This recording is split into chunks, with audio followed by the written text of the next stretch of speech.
Hi there, I'm Elle, and welcome to the first episode in a new series I'm trying out. Let me know what you think. Imagine yourself walking down the street by the side of a local supermarket. You're looking at your phone and not paying attention to where you are going. You've taken the path every day for the past several years and know it like the back of your hand. Today, though, there's a rock on the path that you stumble over. As you fall, you try to catch yourself on the side of the supermarket wall. Instead of leaning your way onto the wall, though, you fall through and find yourself landing in a meek yellow room. You can faintly smell mold, and you hear a loud buzzing throughout the room. As your eyes adjust to the bright yellow lights, you see that you're in an entirely empty room. The floors are carpeted with a damp yellow carpet, and the walls are painted a dull yellow. The lights in the room are all fluorescent lights, and they glow a bright yellow. You realize that you have now slipped into the back rooms.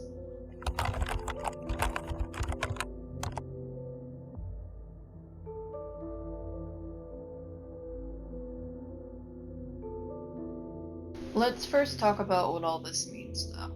The term no-clipping originated in the video game community to describe a kind of cheat that prevents the first-person player character camera from being obstructed by other objects, and can allow the character to walk in any direction, including going through objects they aren't supposed to be able to go through. In reference to the backrooms, though, the term is described rather as a way to get to the backrooms. When no-clipping into the backrooms, you simply have to walk through a wall or door or touch an object. No-clipping into the backrooms is involuntary, and the only indicator of potential no-clipping is an uneasy feeling of nostalgia called anemoia. This kind of nostalgia is for something you've never actually experienced. If you remember the uncomfortably familiar pictures thing that happened a while back, that's what anemoia describes. The feeling of uneasy familiarity.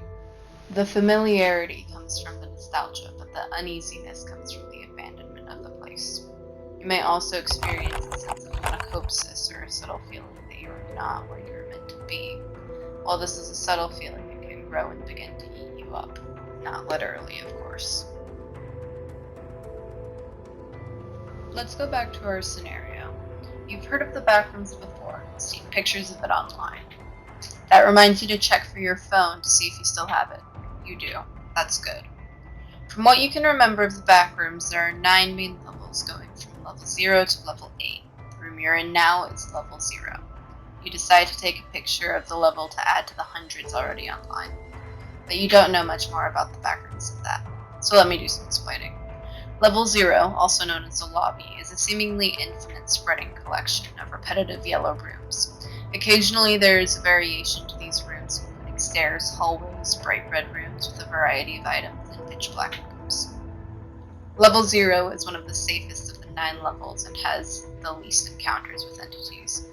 But you aren't sure how to escape, which means that you inevitably will meet some entities. So let's talk about what they are.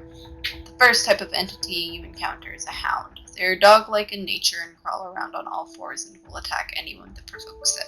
They look vaguely humanoid and have black hair growing on their heads. Hounds have sharp claws and large sharp teeth and are incredibly skinny. You hear the growling of the hound and attempt to stay out of sight. This works for a while, but you haven't made it out of the first level, and it finds you anyway. Your first instinct is to run, but you decide against it, remembering that they fear direct eye contact. Instead, you keep calm and look it in the eyes as you back away from it. You do not attempt to tame the hound, as that is a perilous mission. Once you are out of sight, you flee as quickly and quietly as possible. The next entity you come across is an adult faceling. Do not fear, adult facelings are friendly and approachable. They only ever attack with hostility if they are provoked. Adult facelings are generally male, female, or androgynous, and have smooth skin replacing their face. This is just a normal adult faceling. However, this interaction with a faceling makes you look to your phone to look further into these entities. Information shows that there are child facelings as well, that are almost always female. They are generally hostile, though they will not always attempt to kill you, but rather scare you. Nonetheless, you should still attempt to avoid them, as they come in groups of 2 and 3 and are likely to overpower you.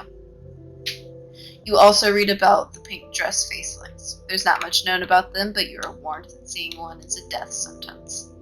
Shadow facelings are pitch black and also very hostile. The last kind of faceling to be warned about is the memory faceling. They are able to take on the physical appearance of a loved one from your memories. None are sure how they hunt their prey, but it is best to avoid them. You've met the entities of Floor Zero, and now know which ones to avoid and which ones are safe to be around. Now as you try to escape, you begin to come across the colonies and outposts of Level 0.